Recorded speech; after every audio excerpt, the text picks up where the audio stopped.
Hi there, my name is John Moore, and I'm a spiritual and shamanic teacher from Maine in the US. And today I want to talk to you about sympathetic magic and describe what it is.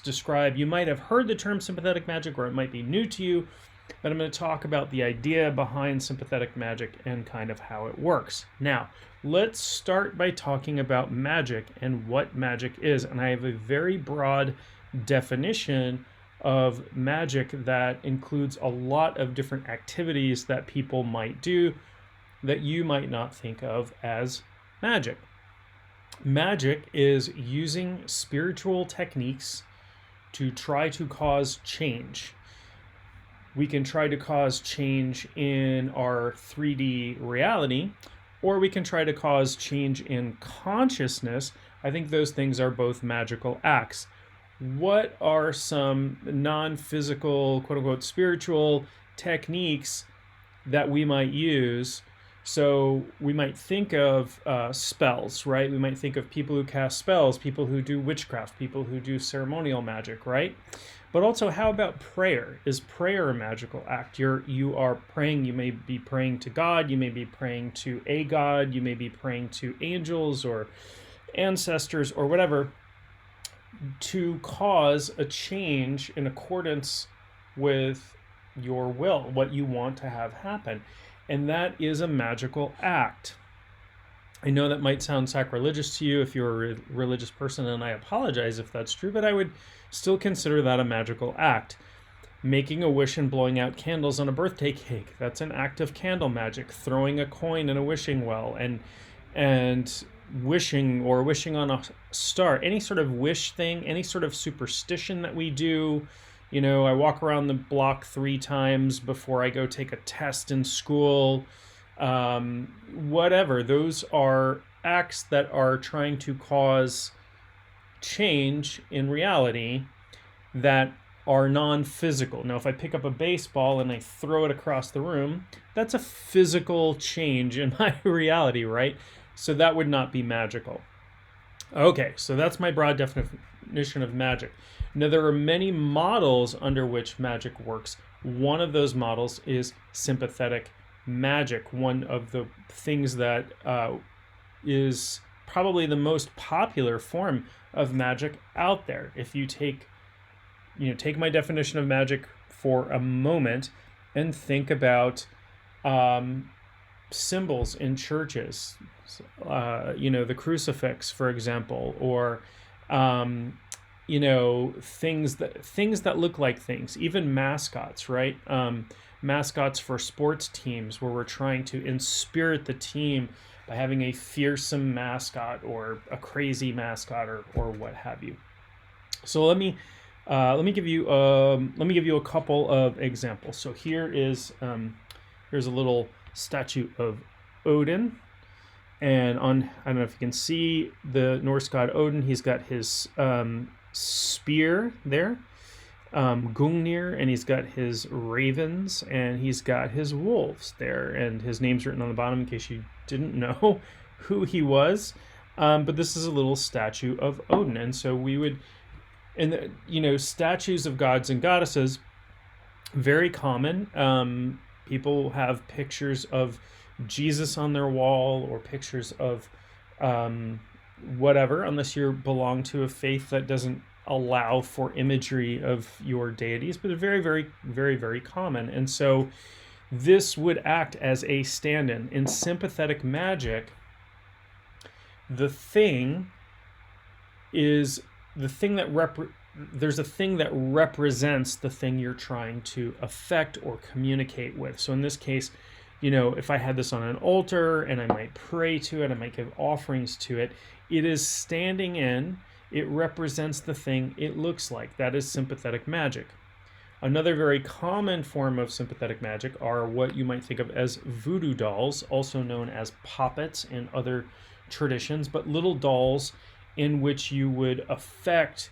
They would be a stand-in for a person you were trying to do magic on. And not all, we think of, if you only know from TV, you think like, oh, I'm stabbing the voodoo doll and causing it harm.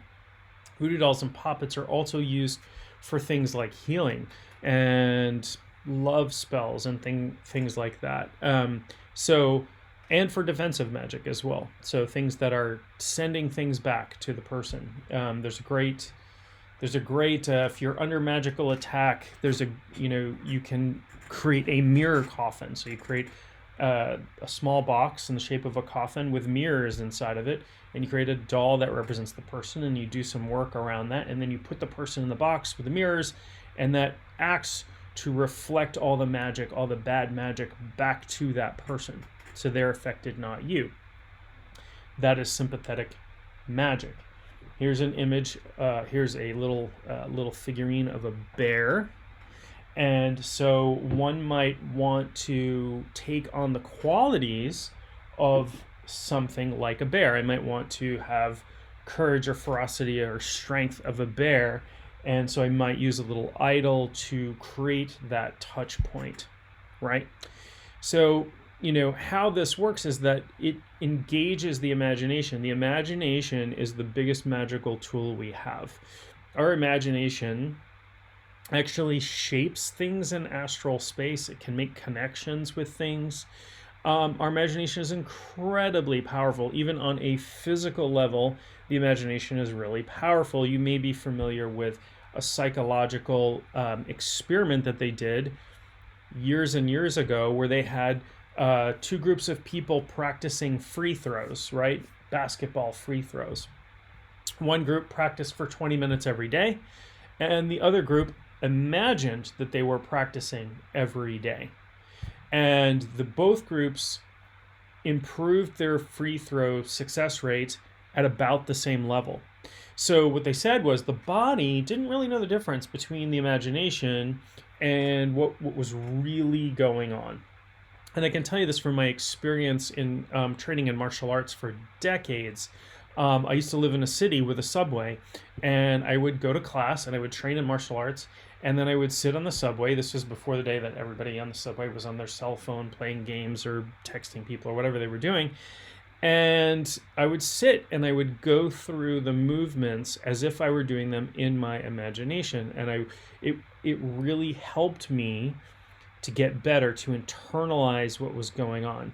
Now, you might think, oh, this is just causing a change in myself. This isn't causing an external change. But remember, even if the change is only in me, that's still a magical act, essentially, right? I'm still using non-physical means to cause a change in my consciousness, but also to cause a change in my physical ability to do things, right?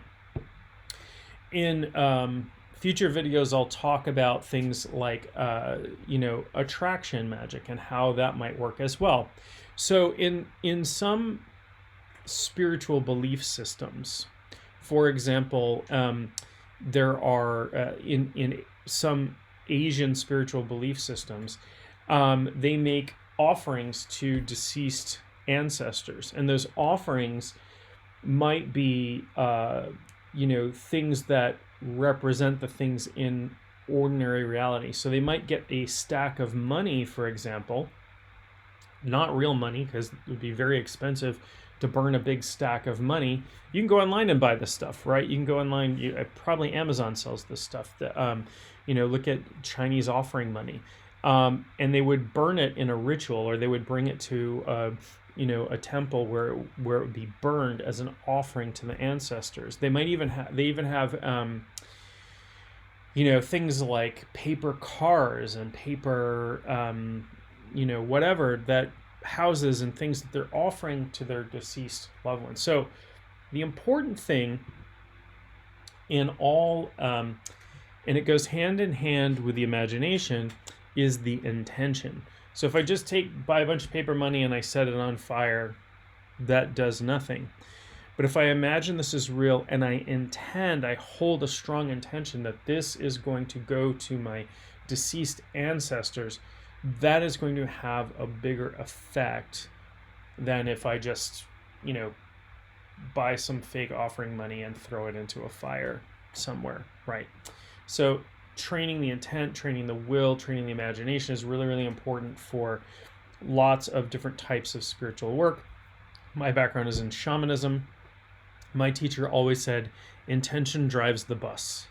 intention drives the bus. So you can take that and use that phrase, remember that intention drives the bus, if you're doing any sort of sympathetic magic. There are other forms of sympathetic magic for sympathetic aspects to magic, even in magic work that is not necessarily very directly sympathetic. So you might do candle magic, for example, very, very popular, burning candles for certain effects. Now, frequently, the color of the candle makes a big difference. So you would burn a green candle for money magic.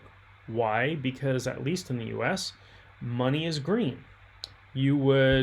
And so that symbology makes a link in your mind. It helps with your imagination. It helps with your intent.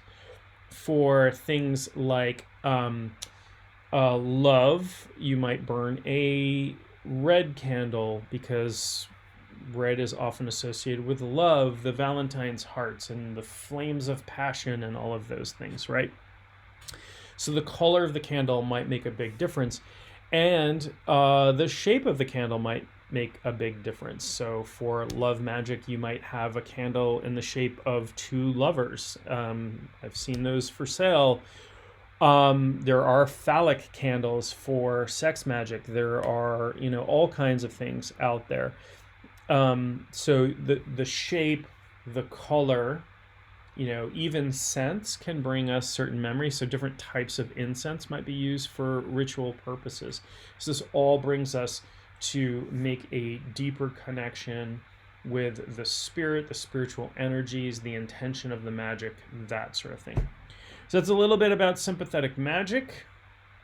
Please don't forget to subscribe to this channel, and if you want to be notified when I have new videos coming out, which is pretty frequently, click on the bell thing as well, and you'll be notified. And with that, I will talk to you all very, very soon.